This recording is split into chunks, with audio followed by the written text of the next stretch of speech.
Victoria woke up from her own scream. Her heart was pounding so hard it felt like it wanted to burst out of her chest.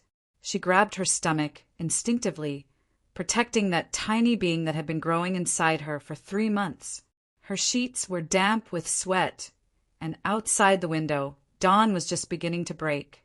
Less than 24 hours remained until the wedding. The dream had been so real that Victoria could still feel her mother's hand touching her cheek. Mom had died 3 years ago after a long and painful illness. But in the dream, she looked healthy, young, the way Victoria remembered her from childhood. Her mother's face was stern, worried. Real panic showed in her eyes. "Daughter, run from these people immediately. Get up early and go to your mother-in-law's house, and you'll see everything." Mom's voice had sounded so clear, as if she were standing right there. Not just a dream, not a fantasy from an exhausted mind, but a real warning, piercing and demanding. Victoria looked at the clock, 5:30 in the morning. On the nightstand beside her lay today's to-do list. Pick up the dress from the tailor. Meet with her friend Natalie, who had agreed to be her maid of honor. Stop by Max's place, her fiancé, to discuss the final details of tomorrow's celebration. An ordinary pre-wedding day, one she'd been waiting for these 3 months, ever since she saw the 2 lines on the pregnancy test. And Max, learning about the pregnancy, had immediately proposed. She got out of bed and walked to the window. The June morning was fresh and cool. The streets of her small county seat were just waking up. Victoria was 26 years old, and she thought she had finally found her happiness. Max had appeared in her life 9 months ago, when she had almost resigned herself to loneliness after a series of failed relationships. He was 7 years older than her, confident, a successful entrepreneur, as he called himself. He courted her beautifully, gave her flowers, took her to restaurants. His mother, Dorothy Peterson, had welcomed Victoria warmly from the very beginning, calling her future daughter and talking about how she'd been dreaming of grandchildren for so long. Her mother-in-law lived in her own house on the outskirts of town, that very house where Victoria was supposed to go in a few hours if she believed the dream. "It's just nerves," she tried to convince herself, pouring water into the kettle. "Everyone gets nervous before a wedding. Mom died 3 years ago and I miss her. That's why my brain produces such dreams." But her hand trembled as she set the cup on the table. Her mother's face stood before her eyes, wouldn't let go. In that dream, Mom had held her by the shoulders, looked straight into her eyes, and in that gaze was something so powerful that it was impossible to dismiss. Victoria remembered how Mom always sensed when something was wrong. When Victoria was 15, Mom had forbidden her to go on a field trip with her class without explanation. She just said, "You're not going." That's all. 2 days later, the bus with that excursion group got into an accident. Several kids were seriously injured. Mom never said, "I told you so." She just hugged her daughter and whispered, "I will always protect you." "But you died, Mommy," Victoria said quietly into the empty apartment, and tears flowed on their own. She missed her mother every day, especially now, when she herself was preparing to become a mother. She so wanted to ask for advice, to ask if she was doing the right thing by marrying Max. While alive, Mom didn't know Max. They met after her death. But Victoria clearly remembered how Mom had told her a few months before her passing. "Sweetheart, when you're choosing a husband, look not at words but at actions. Many people know how to speak beautifully, but actions, those are real." Victoria picked up her phone. 5:50 in the morning. Max was still sleeping. Waking him now would be pointless. And what would she tell him anyway? "Honey, my dead mother appeared to me in a dream and told me to go to your mother's house early in the morning to see something." He'd think she was stressed, would start to calm her down, might even suggest postponing the wedding. No, that wouldn't work. She opened the photo album on her phone and found the last photo with Mom. They stood hugging at the cottage. Mom was already sick, but was smiling. That wide, kind smile that always warmed her heart. In that photo, Mom was 58. She had been diagnosed with cancer and fought for almost another year, but the disease proved stronger. What should I do? Victoria asked the photograph, and in that same second, she felt the answer inside herself. Clear and categorical, go. Look, learn the truth. She nodded decisively to herself. Dorothy Peterson's house was on the other side of town, about a 20-minute drive. If she left now, by 6:30 she'd be there. Early, very early. But did it matter? Maybe she'd just drive up, see that everything was fine, laugh at her fears, and return home. At least her conscience would be clear, and she'd stop thinking about this strange dream. Victoria quickly dressed, jeans, a simple t-shirt, pulled her hair into a ponytail. No makeup, no jewelry. She grabbed her car keys and purse and left the apartment. The stairwell smelled of freshly baked bread. An elderly neighbor lived on the first floor who always got up at dawn and baked. "Good morning, Vicky," called out Mary Johnson, peeking out from her door. "Why so early? Nervous before the wedding?" "Yes, a little, Mrs. Johnson." Victoria smiled stiffly. "I'm going to my mother-in-law's. I want to discuss everything one more time." Good girl, the old woman nodded. "It's wonderful when the bride and mother-in-law get along. Happiness to you, dear." "Thank you." Victoria quickly descended the stairs, not wanting to continue the conversation. The courtyard was almost deserted. Only the janitor, Steve, was sweeping the asphalt near the entrance. She got into her old car, a gift from her father for her 20th birthday, started the engine, and drove out onto the street. The city was waking slowly. Few pedestrians, a couple of cars, traffic lights switching through their cycles. Victoria drove almost on autopilot while memories of recent months replayed in her head. She had met Max in September of last year. Victoria was working as an administrator at a private clinic, and Max came to make an appointment with a dentist. Tall, athletic, with a charming smile, he immediately caught her attention. They struck up a conversation. He invited her for coffee after work. And that's how it all began. Max told her he was in wholesale building materials supply. He traveled around the county often. He had his own warehouse and a small office. He rented a nice apartment downtown, drove a decent car, dressed with taste. Victoria, who after her mother's death lived alone in the modest 2-bedroom apartment left by her parents, felt protected around him. He introduced her to his mother a month into their relationship. Dorothy Peterson turned out to be a heavy-set woman of about 60, with dyed reddish hair and a loud voice. She greeted Victoria warmly, set the table, asked about her work and family. Learning that Victoria's mother had died, she even shed tears. "Oh, poor girl, left all alone." "Well, never mind. Now I'll be like a mother to you." Victoria was touched then. She really did miss maternal warmth, family coziness. Her father lived in another city and had remarried long ago. They rarely talked on the phone. She had no brother or sister. Friends, of course, she had, but that wasn't the same. So Dorothy Peterson's attention seemed sincere and pleasant. They started discussing the wedding when Victoria learned about her pregnancy. She hadn't planned it. It happened by accident, but she didn't want to have an abortion. When she fearfully told Max, he reacted unexpectedly calmly. "Well, that's great. It means it's time to get married. I love you. I've wanted to propose for a long time, and now fate has decided everything itself." The proposal was romantic. Restaurant, flowers, a ring. Dorothy Peterson cried with happiness, said she'd finally waited for a grandchild. Victoria felt like she was on cloud 9. The pregnancy was progressing normally, almost no morning sickness, just slight nausea in the mornings. The ultrasound hadn't determined the sex yet, but Victoria was somehow sure it would be a girl. They decided to have a modest wedding. Neither of them had many relatives. They only invited the closest ones and a few friends. They planned a banquet at a small cafe for 30 people. Victoria didn't want a lavish celebration, and there wasn't much money anyway. Max offered to pay for most of the expenses, which she gratefully accepted. Everything seemed perfect, but the dream had shattered that perfection. Victoria drove through the awakening city, constantly glancing in the rearview mirror, as if afraid someone was following her. The streets were still mostly empty.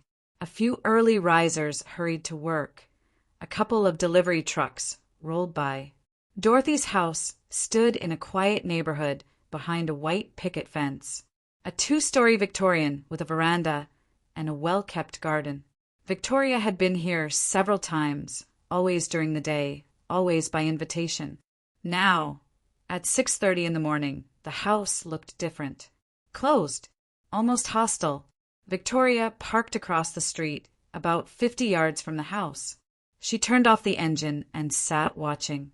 The windows were dark. No movement. Maybe everyone was still asleep? She was about to start the car and leave when the front door opened. Dorothy Peterson came out onto the veranda. She was wearing a robe and slippers, holding a coffee cup. Nothing unusual, just a woman drinking morning coffee. Victoria was about to breathe a sigh of relief when another person appeared on the veranda. A man, tall, middle-aged, in a t-shirt and sweatpants. He came up to Dorothy from behind, hugged her, kissed her neck. She laughed, turned to him, and they kissed on the lips. A long, intimate kiss. Victoria froze. Who was this man? Some relative? Uncle? Brother? But the way they looked at each other, touched each other, it wasn't familial affection. It was intimacy, deep and obvious. The man said something, and Dorothy laughed again. Then they went back inside, closing the door behind them. Victoria sat in the car, feeling her hands go cold. Who was that man? And why was he at Dorothy's house at 6:30 in the morning? Maybe it was her boyfriend? But Dorothy had said she was a widow, that her husband had died 10 years ago. Victoria had even been at his grave. They'd gone there together to lay flowers once. Unless Dorothy had a lover? Well, so what? She was an adult woman. She had the right. It was none of Victoria's business. But something was wrong. Something about that scene on the veranda had set off alarm bells in her head. The way they looked at each other, the intimacy in their gestures, and most importantly, why had Dorothy never mentioned this man? In all these months, she'd never said a word about having someone. Victoria looked at her watch. 6:45. She should leave. Go home. Forget about it, prepare for the wedding. But her mother's voice echoed in her head. Get up early and go to your mother-in-law's house, and you'll see everything. See what? A man on the veranda? Was that all? No, there was more. Victoria felt it in her gut. This wasn't the end of the story, just the beginning. She decided to wait. Just sit and watch. Maybe something else would happen that would explain everything. 20 minutes passed. The front door opened again. This time Max came out. Her fiancé. Victoria's heart skipped a beat. What was Max doing at his mother's house this early in the morning? He'd said yesterday that he was staying at his apartment to prepare for the wedding.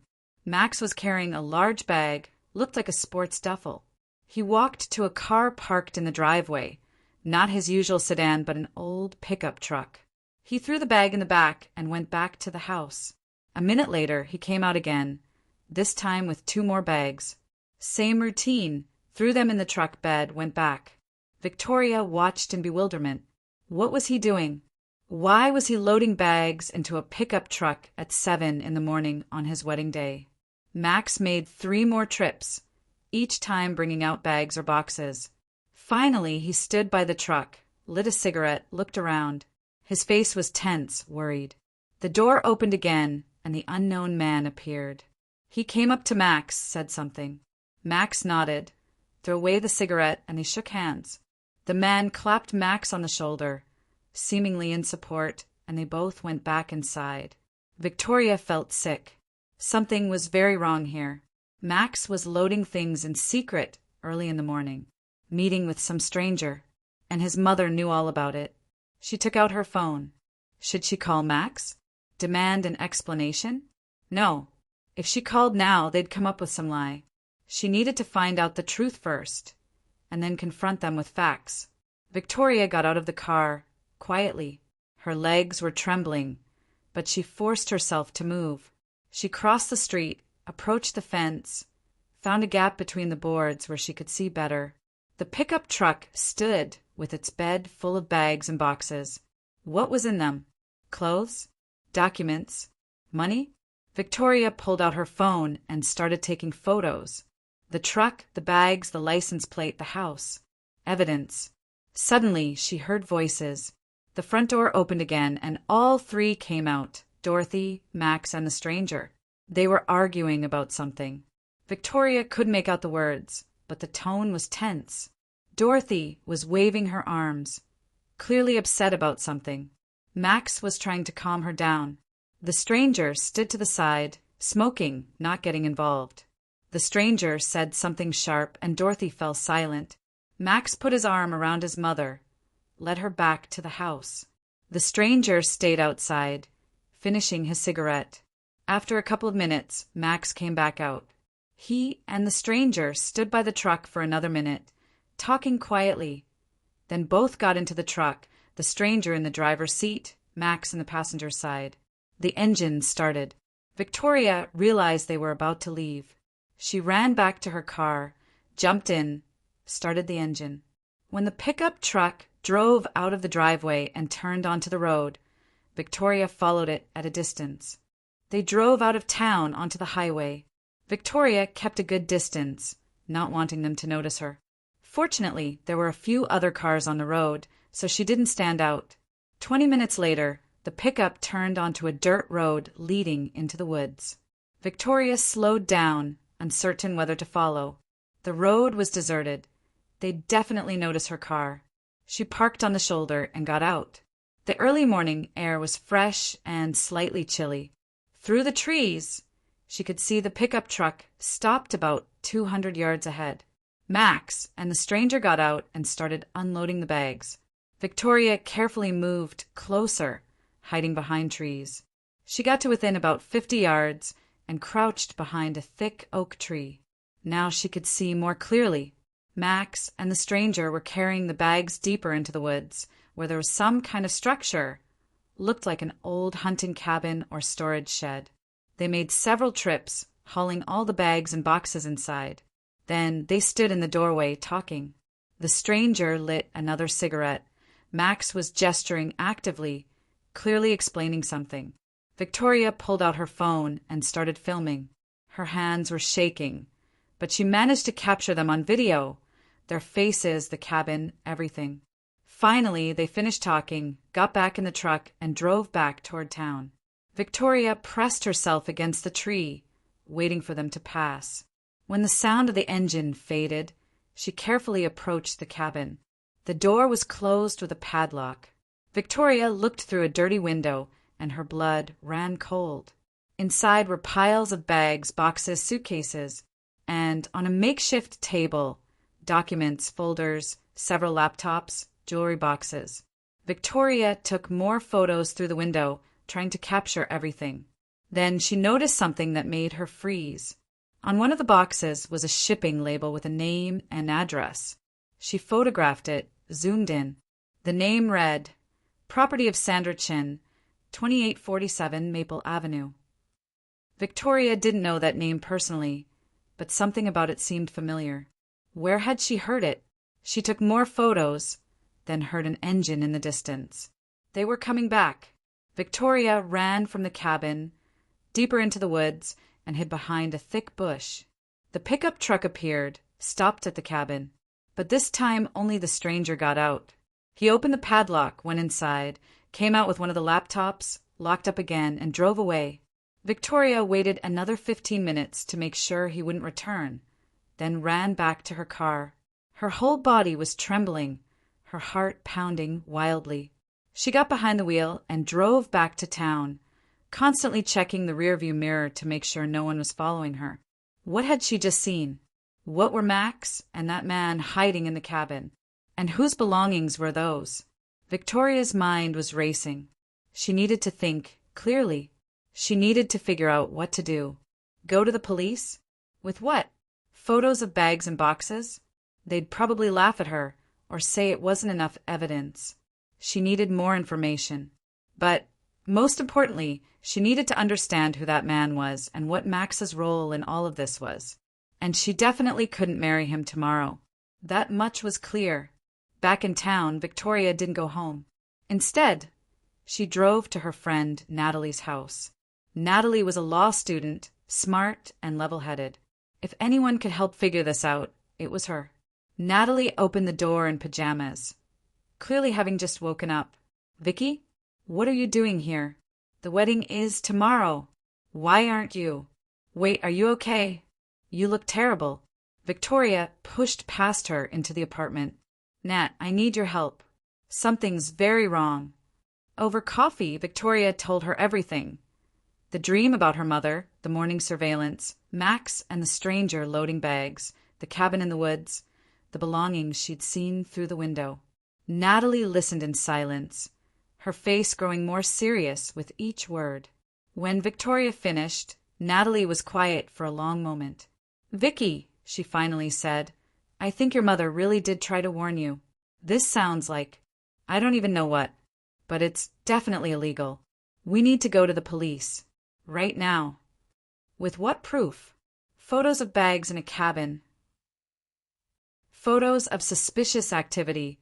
Bags with what could be stolen property. That's enough to start an investigation. Plus, you have video of them loading everything. But what if I'm wrong? What if there's a simple explanation? Then Max will explain it to the police. But Vicky, you need to face reality. The man you're about to marry is involved in something very suspicious. You saw it with your own eyes. His mother knows about it. That stranger is obviously involved. You can't marry him tomorrow. You just can't." Victoria felt tears streaming down her face. Her whole life, her future, the father of her unborn child. Everything was crumbling before her eyes. "I'm pregnant, Nat. What am I going to do?" Natalie hugged her tightly. "You're going to be fine. You have me. You have other friends. You have your mother watching over you from wherever she is. You'll get through this. But first, we need to go to the police and report what you saw. What if they don't believe me? What if they think I'm just a hysterical bride with cold feet? Then we'll make them believe you. You have photos, video. That's evidence. And I'll come with you.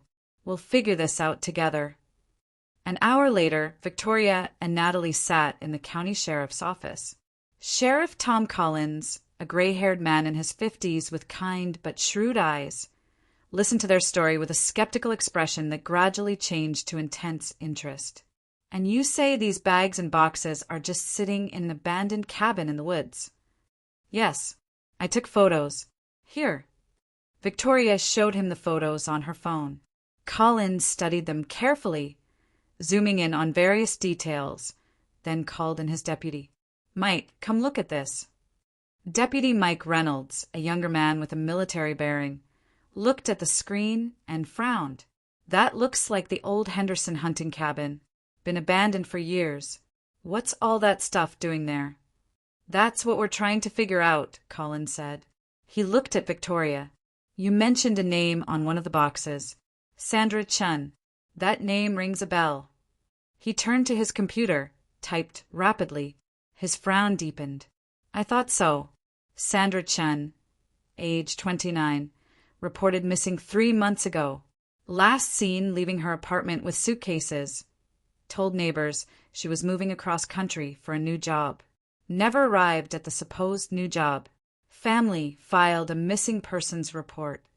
Victoria felt the room spin. "Missing? You mean?" "I mean, this just got a lot more serious," Collins said grimly.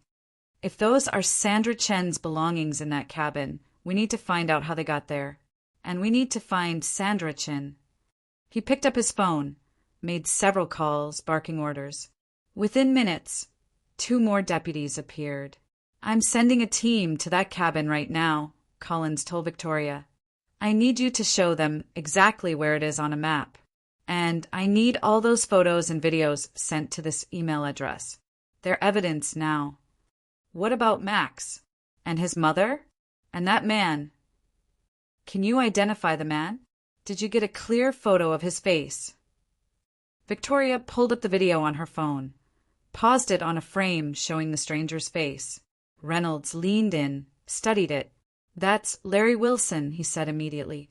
Small-time con artist, been in and out of jail for fraud, theft. We've been watching him for a couple of years now, but he's always managed to stay just on the right side of the law. Or at least, we haven't been able to prove otherwise. Not anymore, Collins said. If he's connected to a missing persons case, that changes everything. He looked at Victoria seriously. Miss, I need to ask you an important question. Does your fiancé know that you saw any of this? No. I followed them without them knowing. Good. I need you to keep it that way. Don't confront him. Don't let on that anything's wrong. Can you do that? You want me to pretend everything's normal? The wedding is supposed to be tomorrow. Then postpone it. Make up an excuse. You're not feeling well. The baby, morning sickness, anything. But whatever you do, don't confront them and don't put yourself in danger. If these people are involved in what I think they might be involved in, they could be dangerous. What do you think they're involved in? Collins exchanged glances with his deputy. Over the past year, we've had 3 young women go missing from this county and the surrounding areas. All of them were single, lived alone, had some assets, apartments, savings. All of them told friends or family they were moving away for new opportunities, then vanished. We've been investigating, but there's been no connection between the cases. Until now. Victoria felt sick. You think Max, you think he's been doing this to other women? Pretending to date them, stealing from them? I don't know yet, but we're going to find out. Collins stood up. Deputy Reynolds is going to take your statement in detail. I want everything. How you met Max, what he's told you about himself, his mother, everything. In the meantime, I'm getting a warrant for that cabin. Victoria spent the next 2 hours going over every detail of her relationship with Max. How they met, what he'd said about his business, his mother, his life. Natalie sat beside her the whole time, holding her hand. When they finally finished, Collins came back into the room. The team just got to the cabin. It's full of personal belongings from multiple people. Suitcases, jewelry, laptops, documents. We're cataloging everything now. This is a major case, Miss Wilson. You may have just broken open a criminal operation. What should I do now? Go home. Call your fiancé and postpone the wedding. Don't give him any specific reason. Just say you're not feeling well and need to postpone for a week or 2. Act normal. If he shows up at your apartment, let him in, but don't let on that you know anything. We'll be monitoring the situation. You're going to arrest him, right? We will, once we have enough evidence. Right now, we have belongings in a cabin. We need to connect those belongings to crimes, and we need to connect Max and his associates to those belongings. That takes time, but we're moving as fast as we can. Victoria left the sheriff's office in a daze. Natalie drove her home and stayed with her, making calls to vendors about postponing the wedding while Victoria sat on the couch, staring at nothing. That evening, Max called. Victoria forced herself to answer, keeping her voice as normal as possible. Hey, babe, how's the bride-to-be? Not great, actually. I've been feeling sick all day. I think the pregnancy is hitting me harder than expected. Oh no. Do you need me to come over? No, she said too quickly, then softened her tone. No, I think I just need to rest. Nat's here taking care of me. I'm okay, I don't think I can do the wedding tomorrow. I'm sorry. There was a pause on the line. Victoria held her breath. Hey, it's okay, Max finally said, his voice smooth and concerned. Your health and the baby's health are what matters. We can postpone for a couple of weeks, no problem. Just focus on feeling better, okay? Okay. Thank you for understanding. Of course, sweetheart. I love you. Get some rest, and I'll check on you tomorrow. After he hung up, Victoria broke down crying. Natalie held her while she sobbed, stroking her hair. You did great. Natalie murmured. You sounded totally natural. He doesn't suspect anything. Nat, what if the police are wrong? What if there's some explanation? Then the police will figure that out. But Vicky, you saw what you saw. Your gut is telling you something's wrong, and your gut is right. Trust it. The next 2 days were agony. Victoria stayed in her apartment, jumping at every sound, terrified that Max or Dorothy or Larry Wilson would show up. Natalie stayed with her, sleeping on the couch. Victoria couldn't eat, could barely sleep. Every time she closed her eyes, she saw that cabin full of belongings, thought about those missing women. On the 3rd day, Sheriff Collins called. Miss Wilson, can you come to my office? We've made some progress. At the sheriff's office, Collins and Reynolds were waiting with several folders spread out on the desk. We've been analyzing the contents of that cabin, Collins said. We've identified personal belongings from 4 different women. Sandra Chin, whom I mentioned before, plus 3 others. Rachel Martinez, Amy Johnson, and Lisa Brown. All of them disappeared over the past 2 years. All of them had reported being in relationships with men who then vanished with their money or property. Did they report the men to police? 2 of them did, but the men they described didn't match any known criminals, and without evidence of a crime, we couldn't do much. The women had voluntarily given these men money or access to their accounts. It looked like romance scams, but not enough to prosecute. And now we're connecting the dots. We showed photos of Max Sokolov to the families of these women. 2 of them identified him as the man who had been dating their daughters. He used different names, different stories, but it was him. Victoria felt cold all over. He's done this before. Multiple times. Yes, and his mother is involved. We got a warrant for Dorothy Peterson's house this morning. We found financial records, fake IDs, credit cards in various names. She's been running this operation, and Max is her primary employee, for lack of a better word. Larry Wilson is involved too, handling the logistics, moving stolen property, providing muscle when needed. What about the women? Are they? Collins's face softened. We've located 2 of them. Rachel Martinez and Amy Johnson are alive. They're in other states, too ashamed and frightened to come forward. We're bringing them back to testify. The other 2, we're still looking. Oh, God. There's more. We executed the warrant on Dorothy Peterson's house this morning. She and Max are both in custody now, along with Larry Wilson. They're being questioned. And Miss Wilson, I need to prepare you for something. When we searched Dorothy's house, we found a file with your name on it. Victoria's hands started shaking. What kind of file? Copies of your lease, your financial information, details about your assets. They were planning exactly what they did to the other women. Marry you, get access to your apartment and savings, then disappear. Probably would have staged it to look like you left voluntarily. Because I'm pregnant. They were going to wait until after the baby was born, weren't they? So it wouldn't raise suspicion. Collins nodded grimly. That's our theory. They had a timeline in the file. 6 months after the wedding, they planned to make their move. Victoria put her head in her hands. Natalie wrapped an arm around her shoulders. You saved yourself, Collins said quietly. That dream, that intuition, whatever you want to call it, it saved your life and your baby's life. If you'd married him tomorrow, we wouldn't have known to look at him. You'd have just been another missing person case, eventually. What happens now? Now we build the case. We've charged all 3 of them with conspiracy to commit fraud, identity theft, and we're investigating them for their involvement in the disappearances.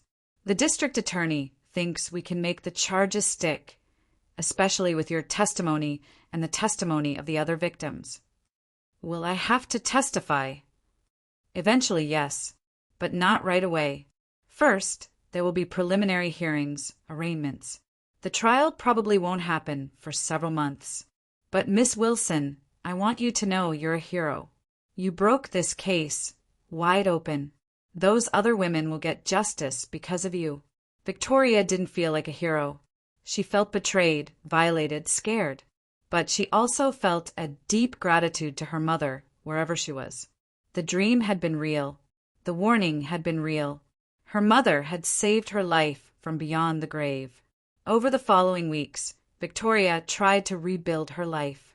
She sold the wedding dress, canceled all the arrangements. Some vendors refunded her money, others didn't, but she didn't care about the financial loss. She cared about her safety and her baby's future. The story made the local news. "Multi-state romance scam broken by pregnant bride's intuition," read one headline. Victoria refused all interview requests. She just wanted privacy, wanted to heal. Her pregnancy became complicated due to stress, and her doctor put her on modified bed rest. Natalie practically moved in, taking care of her, making sure she ate and rested.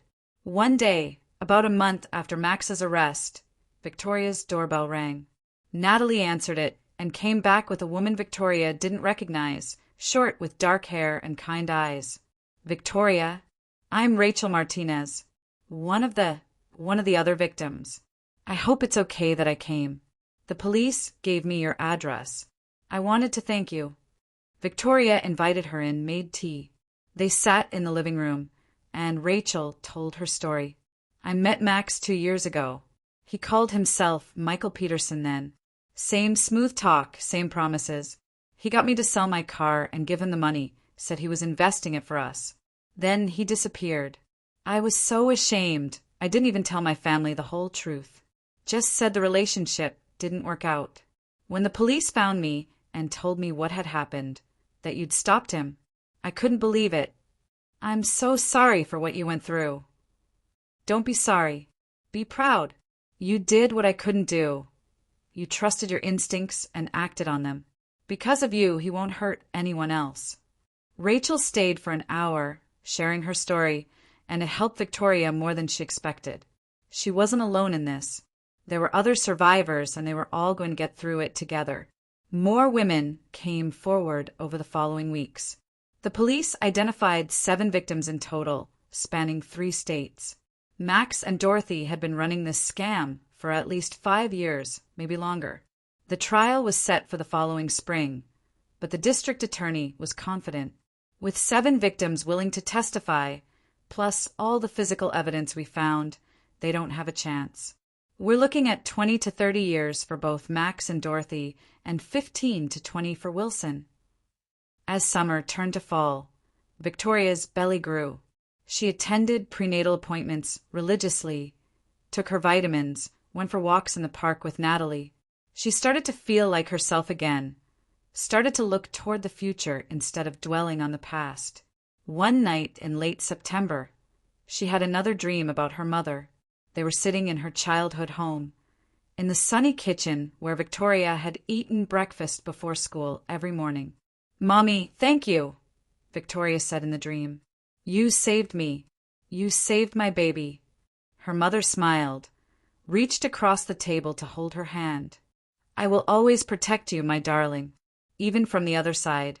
And now I need to tell you something important." "What?" "Your baby is going to be fine. She's going to be healthy and beautiful and strong, just like you. But the birth will come early. Don't be afraid. Everything will be okay. I'll be with you." "How early?" "Soon. Very soon. Be ready." Victoria woke up, her heart racing. She looked at the calendar. She was 34 weeks pregnant, still 6 weeks from her due date. Too early, but the next morning she started having contractions. Natalie rushed her to the hospital. The doctors examined her, their faces serious. "You're in premature labor," the obstetrician said. "We're going to try to stop it, but if we can't, we'll need to deliver the baby. 34 weeks isn't ideal, but babies born at this stage usually do well." They gave her medications to stop the contractions, but they didn't work. By evening, Victoria was in active labor. "I'm scared," she whispered to Natalie, who was holding her hand. "I know, honey, but you're strong. You've survived so much already. You can do this. My mom said she'd be with me. In my dream last night, she said the baby would be okay. Then she will be. Trust your mom. She hasn't been wrong yet. 8 hours later, at 2:47 a.m. on October 3rd, Victoria gave birth to a baby girl. 5 pounds, 3 ounces. Tiny but perfect, with a strong cry and bright, alert eyes. She's beautiful, the nurse said, placing the baby on Victoria's chest. Congratulations, Mama. Victoria looked down at her daughter and felt overwhelming love flood through her. This tiny person, this miracle, was hers. And she was safe. They were both safe. I'm going to name you Marie, Victoria whispered, touching her daughter's soft cheek. After your grandmother, who saved both our lives. Marie spent a week in the NICU, just as a precaution due to her premature birth.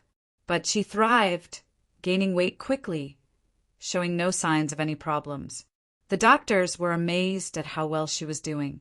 She's a fighter, one of the nurses told Victoria, just like her mom. Natalie visited every day, bringing food and magazines and support. On the 3rd day, she brought news. The preliminary hearing happened yesterday. All 3 of them are being held without bail. The judge said their flight risks and a danger to the community. The trial is set for next month, and the DA is confident. They're going to prison for a long time, Vicky. Good, Victoria said, rocking Marie in her arms. They deserve it. You know, Natalie said softly, when she was born, I could have sworn I felt, I don't know, a presence in the delivery room. Like someone else was there, watching over you both. Like your mom was there. Victoria smiled. She was. I know she was. A week later, Victoria and Marie came home to a surprise. Mrs. Johnson from her old building had organized the neighbors, and they decorated the hallway with balloons and a banner. Welcome home, Marie! The old woman had tears in her eyes. Oh, she's beautiful. She looks just like you. Blessings on you both, dear. Victoria was overwhelmed by the support. Over the past months, she'd learned how important community was. Natalie, the neighbors, even strangers who'd written her letters of support after the story hit the news. She wasn't alone. She had a family, not by blood, but by choice and love. The first weeks with Marie were exhausting. Sleepless nights, endless feedings, diaper changes. Victoria was so tired she could barely stand. But every time Marie smiled her toothless smile, every time she wrapped her tiny hand around Victoria's finger, every time she fell asleep on Victoria's chest, Victoria knew this was happiness. Real, simple, profound happiness. Natalie came every day, helping with housework, watching Marie while Victoria slept. You're an angel, Victoria told her. I don't know what I'd do without you. You'd manage. You're strong. But why manage alone when you have me? The trial happened in November. Victoria didn't attend. She didn't want to leave Marie. But Natalie went in her place and came back with news. All 3 found guilty on all counts. Max got 8 years in federal prison. Dorothy got 9 and Larry Wilson got 7. They also have to pay restitution to all the victims. 9 years, Victoria repeated. That's a long time. It's justice. They destroyed several women's lives, threatened a pregnant woman. They got what they deserved. Victoria looked down at Marie, sleeping peacefully in her arms. You know, Nat, I don't even feel angry anymore. I'm just grateful it's over, that we're alive and healthy. That's called wisdom. You've grown up a lot these past months. Summer flew by in a blur of baby care and healing. Marie grew, gained weight, became more alert and curious about the world. Victoria took her to the park, showed her trees and flowers and birds. See, sunshine? Those are pigeons. They're cooing. And that's a butterfly. Look how pretty it is. Sometimes, sitting on a park bench with the stroller, Victoria thought about her mother, remembered the dream that had saved her life, remembered her mother's words, her mother's love. Thank you, Mom, she whispered. Thank you for everything. I'm trying to be as good a mother to Marie as you were to me. One day in the park, a man approached her, about 35, pleasant-looking with kind eyes. "Excuse me, do you know where the playground is? I'm here with my nephew for the first time." Victoria smiled. "Over there, past those trees. You can't miss it." "Thanks. Your daughter is beautiful." "Thank you." The man walked away, and Victoria thought that someday, maybe, she could trust someone again. Not now, of course. Now she had Marie, Natalie, a quiet, peaceful life. But someday, when the wounds had completely healed, she would open her heart again. Not out of loneliness, but because she would be ready. In the fall, Marie turned 6 months old. Victoria threw a small party, inviting Natalie with her son, Mrs. Johnson, and a few other neighbors. She baked a cake and decorated the apartment with balloons. Marie sat in her high chair, laughing and clapping as everyone sang to her. That evening, after the guests left, Victoria sat in the rocking chair, cradling her tired daughter. Outside, rain fell softly and steadily. Inside, it was warm and cozy. "You know Marie?" Victoria said quietly. "You had a grandmother. Her name was Maria, just like yours. She was the kindest, wisest person in the world. She died before you were born, but she saved us. She appeared to me in a dream and warned me about danger.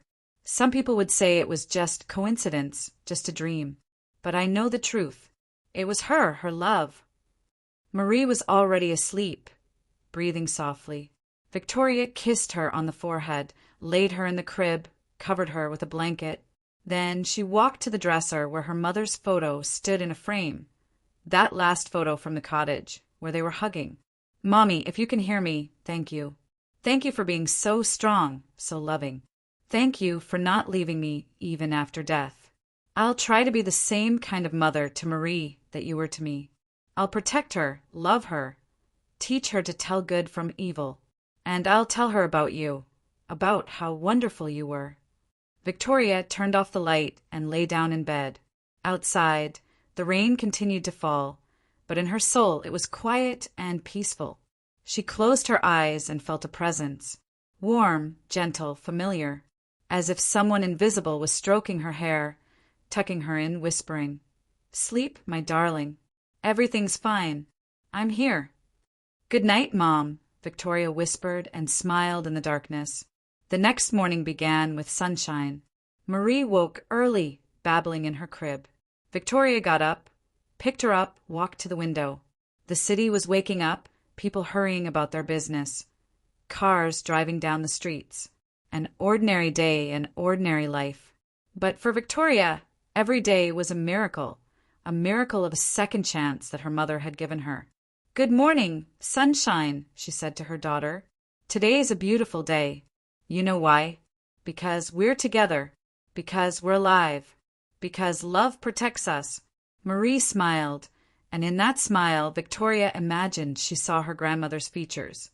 The same kind eyes, the same warm smile. "You look like her," Victoria whispered. "Like my mom. Maybe a piece of her soul lives in you. Maybe she came back to me through you." The day passed in ordinary cares. Feeding, walks, play, nap time. In the evening, Natalie called, inviting them over for the weekend.